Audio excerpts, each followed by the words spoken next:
saya ini ngomong di sini, depan saya dosen saya. Pak Lincoln Ashard ini adalah dosen waktu saya masih kuliah dulu. Jadi kami biasa, beliau mengajar kita. Jadi mohon izin Pak dosen, saya murid mohon izin untuk bicara di depan guru. Ini kan paling repot kalau jadi murid bicara depan guru, Pak. Apapun yang dikatakan dia bilang, ngerti cili aneh, gitu kira-kiranya tuh. Tahu kecilnya dulu. Nah, adik-adik semua, teman-teman mahasiswa terutama, saya ingin sampaikan kepada teman-teman sekalian beberapa pesan singkat saja terkait dengan ke depan. Kita perlu memperluas jangkauan dan target. Kalau tadi disampaikan tentang lokasi belajar boleh di metro, lokasi belajar. Tapi lokasi cita-cita harus di atas yang langit yang paling tinggi. Itu lokasi cita-cita Anda. Jadi Anda tempatkan cita-cita paling tinggi. Dan jangkauannya harus luas. Jangkauannya luas. Jadi buat teman-teman semua, pada punya HP enggak nih? Punya pasti. Punya Facebook? Punya. Punya Twitter? Punya. Punya Instagram? Punya. Siapa temannya di situ? Siapa tadi yang bilang temenan? Nanti kita saling tag ya. Nah, jadi teman-teman sekalian, pertanyaannya ini adalah sebuah penyambung yang dahsyat. Serius penyambung yang dahsyat. Apalagi selama pandemi kemarin kita dibiasakan. Selama 2 tahun kemarin, yang biasanya kita segalanya serba tatap muka, mendadak kita bisa lakukan secara digital. Itu proses pembiasaan. Walaupun alatnya sudah ada. Sebelum pandemi alatnya ada, tapi tidak pernah kita pakai. Begitu pandemi baru terpakai semua. Pertanyaan sederhana. Apakah teman kita di sini adalah teman masa lalu atau teman masa depan? Oke, kalau yang ada di sini teman SD, teman SMA, teman SMP, teman kuliah, maka sesungguhnya alat canggih ini hanyalah alat untuk melanggengkan hubungan masa lalu. Oke? Tapi bila Anda mahasiswa misalnya Fakultas Biologi, Anda tersambung dengan penelitian-penelitian biologi terkemuka dunia, tersambung dengan penerima hadiah Nobel bidang biologi, tersambung dengan penulis-penulis bidang biologi termaju di dunia, maka alat ini akan menjadi alat untuk membangun masa depan bagi Anda semua. Oke? Jadi lokasi tidak lagi menjadi faktor besar ketika kita bisa melampaui ini. Jadi pesan saya pada teman-teman semua, terutama teman-teman mahasiswa, jangkauannya diperluas. Lalu kita ketemu dengan universitas-universitas dunia sekarang ini yang membuka silabusnya, yang membuka materinya untuk bisa diakses publik. Karena itu bagi Universitas Muhammadiyah Metro, tinggikan standar yang harus diberikan kepada adik-adik semua.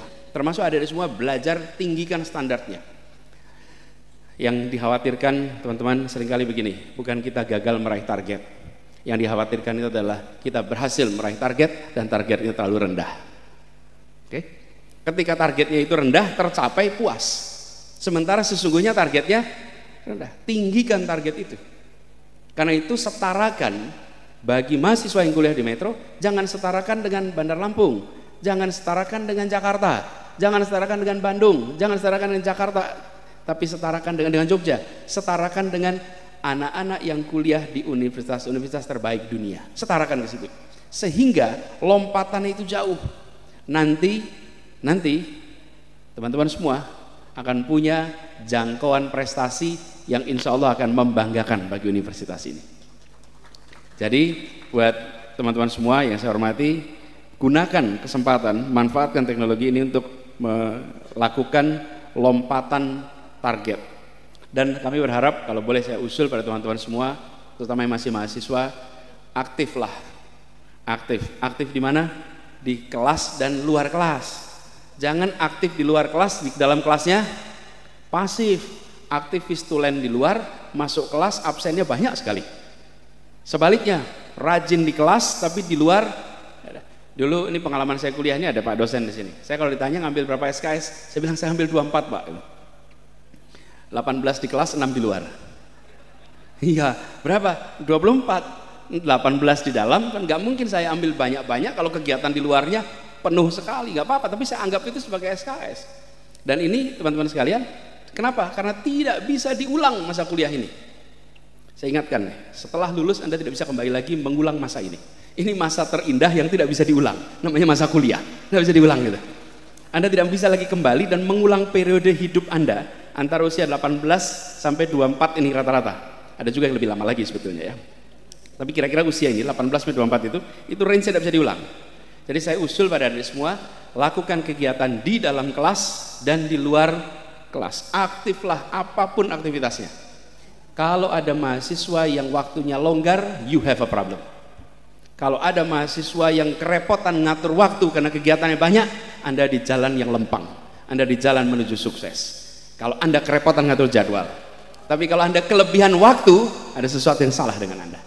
Dan hari ini cek aja sendiri-sendiri, kita termasuk yang kelebihan waktu atau termasuk yang kekurangan waktu, sibuk. Jadi Bapak Ibu sekalian, teman-teman mahasiswa terutama, manfaatkan ini yang sebaik-baiknya. Dan karena ini double, saya usul targetkan untuk unggul tadi. Satu adalah soal kompetensi global, yang kedua bekali diri dengan bekal kepemimpinan, bekal pengalaman organisasi. Saya dulu sering sampaikan Pak Walin, Pak Edi, di kampus waktu saya masih di kampus. Waktu itu saya di kampus Pak Sekda, jadi saya sering pesan sama teman-teman mahasiswa. Pesannya begini, IP yang tinggi itu hanya akan mengantarkan Anda sampai panggilan wawancara. Di ruang wawancara yang menentukan adalah kemampuan berpikir kritis, analitis, kemampuan komunikasi, dan kepemimpinan Anda. Itu yang menentukan di dalam ruang wawancara. Tapi jangan diartikan IP nggak penting, IP-nya rendah nggak dipanggil wawancara. Tetapi IP yang tinggi itu mengantarkan Anda sampai panggilan wawancara. Di dalam ruang wawancara, bukan IP lagi yang ditanya. Di dalam ruang wawancara ditanya kemampuan apa yang sudah Anda kerjakan, apa yang sudah Anda lakukan selama kuliah. Kritis, analitis, komunikatif. Jadi saya pesan pada teman-teman semua untuk bekali itu. Nah kalau ditanya IP-nya, baiknya IP minimal berapa ya kalau kuliah? Lulus berapa kira-kira? Baiknya IP minimalnya berapa? 4, waduh. Mantap betul ngasih saya 4 gini Pak. Ada yang mau usul IP minimal baiknya berapa? Kalau 4 rasanya enggak. 3, ada yang usul lagi? 3,8.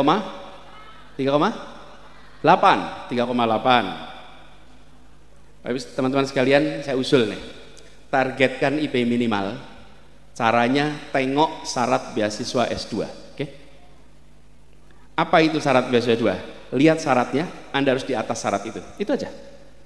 Supaya kenapa? Karena kalau itu nggak bisa kembali Anda. Begitu syarat beasiswanya 3,25, IP Anda 3,2, selesai. Anda nggak bisa kembali itu. Oke? Jadi angkanya jangan arbitrary, tentukan. Nih beasiswa S2 berapa? Nah, targetnya di situ. Apalagi kalau Anda mau meneruskannya ke luar negeri, targetnya di mana itu? Pegang itu sebagai rujukan, minimal di atasnya, sehingga tidak ditolak karena IP. Lalu bekali dengan pengalaman, pengetahuan, jejaring, insya Allah Anda jadi bekal. Jadi ketika bicara unggul itu diwujudkan dalam ukuran yang konkret. Ukuran yang konkret, yang bisa dilaksanakan, yang bisa dicapai. Nah insya Allah dengan cara seperti itu, teman-teman semua, pembelajaran di level jenjang S1 ini bekal untuk ke depan terus.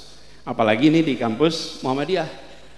Perserikatan ini dirancang sebagai sebuah perserikatan perjuangan yang anak didiknya diharapkan nantinya akan bisa menjadi pejuang-pejuang di masyarakat. Saya dengar tadi jumlahnya sekarang ada 100 universitas Muhammadiyah, 173 perguruan tinggi Muhammadiyah. Ini adalah sebuah institusi yang luar biasa besar. Nah di sini kami harapkan, saya berharap buat teman-teman semua tinggikan target ini. Tinggikan delivery itu, tapi wujudnya konkret. Ada ukuran-ukurannya sehingga capaiannya bisa diukur nantinya.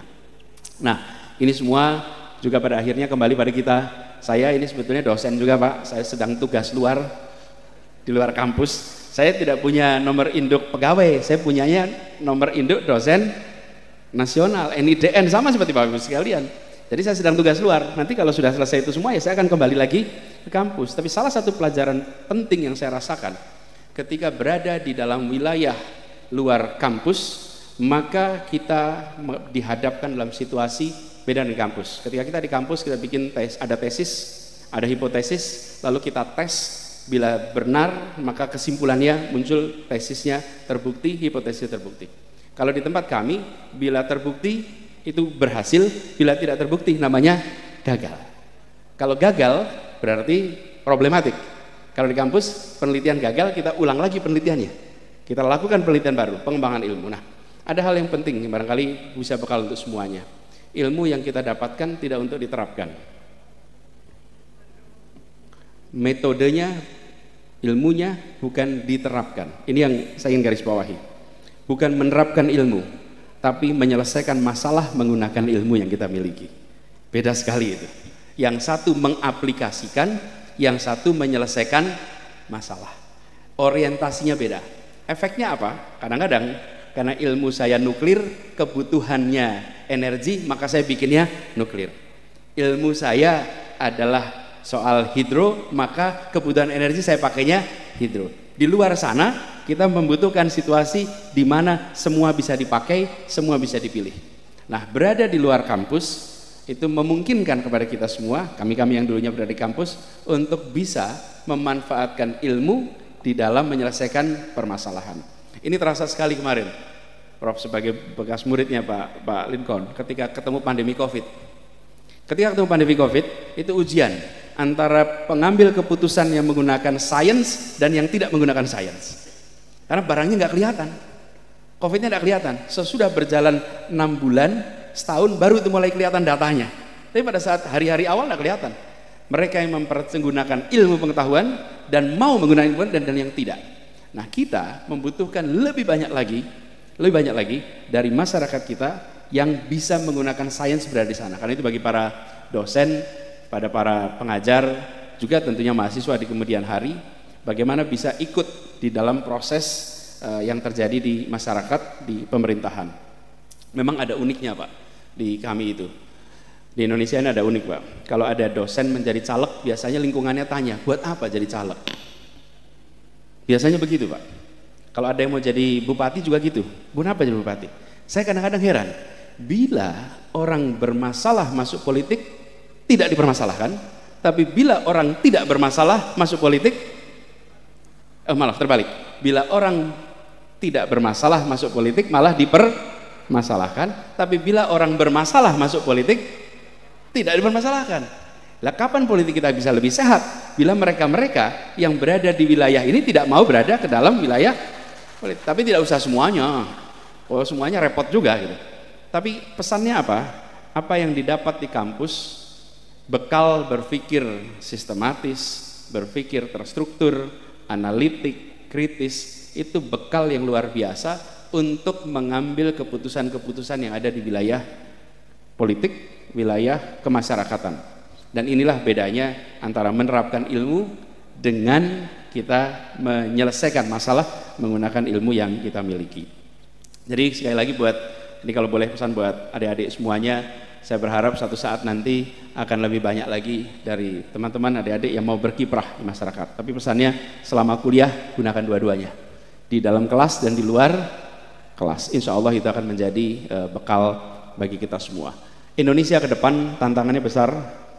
Tapi kalau boleh saya sampaikan teman-teman sekalian, Anda harus mulai benchmarking dengan alumni lain. Kalau dari Metro ini, kalau mau menyandingkan siapa kompetitor Anda di masa depan, kalau mahasiswa Universitas Muhammadiyah Metro, kira-kira siapa sandingan Anda? Kita mungkin akan bilang alumni Ahmad Dahlan Jogja, alumni UMM Malang, UMY, bisa itu. Tapi kalau saya usul Pak, nanti Anda akan ketemu dengan gelombang pulang. Dari mana? Dari Melbourne, dari Sydney, dari Tokyo, dari Amsterdam. Mereka orang Indonesia juga, mereka anak-anak kita juga. Mereka sekolahnya di luar, mereka akan pulang. Mereka akan kembali dengan apa? 1, state of the art knowledge dalam bidangnya terbaru. 2, jejaring internasional. 3, bahasa internasional. Mereka akan pulang dengan itu, dan mereka punya kecintaan pada Republik yang tidak kalah dengan orang-orang yang kuliah dalam negeri. Karena itu bagi kita yang sekarang kuliah dalam negeri, isi 3 itu tanpa harus pergi ke luar negeri. Dan kita bisa melakukan itu. Bisa melakukan itu. State of the art knowledge, semua materinya Anda bisa perhatikan di sini. Karena itu tantangan buat dosen. Tantangan buat mahasiswa, membuat materinya setara dengan mereka-mereka. Yang kedua, jejaring internasional. Tadi saya sampaikan, Anda bisa membangun jejaring internasional tanpa harus pergi kepada dunia luar. Yang ketiga, penguasaan bahasa internasional. Anda harus kuasai bahasa internasional. Ini bukan bahasa asing ya, bahasa internasional. Bahasa asing itu bahasa Thailand juga bahasa asing. Bahasa Burma itu juga bahasa asing. Bahasa internasional itu bahasa Inggris, Arab, Mandarin misalnya itu. Ambil salah satu.